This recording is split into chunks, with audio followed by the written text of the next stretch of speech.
If you look at some of the issues facing the industry, I think top of mind would be some of the regulatory issues, and SAVCA and its members, as I've mentioned, have been working for many years along the space just to engage with the regulators on the requirements and the specific needs of the private equity industry. So a great deal of progress has been made there and will continue to be made.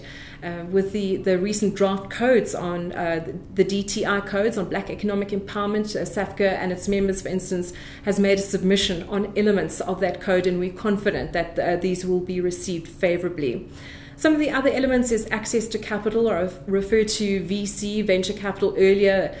Getting access to capital there means tapping into the so-called angel investors, the very high net worth individuals and perhaps even family offices. Private equity source of capital there would be from the local market, would be, for instance, the Government Employee Pension Fund, which happens to be the 10th largest pension fund in the world and the largest in Africa. A great source of current and future potential capital for the private equity industry. It would come from other local institutions such as banks and insurance houses, although increasingly with some of the regulation, I think for instance with the Basel regulation affecting the banking industry, many of the local banks and globally too have opted to rather move the private equity divisions off their balance sheet to avoid having to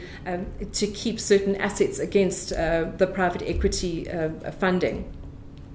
So source of capital being an important issue, and in a difficult economic environment locally and globally, getting access to that capital is a challenge, and the private equity firms are having to prove themselves, refer to their excellent track records in order to get that capital. And so, as I said, so capital would come from local institutional players, pension funds and financial institutions, but also global players such as some of the US pension funds, European pension funds, and increasingly a look towards the East to access that capital.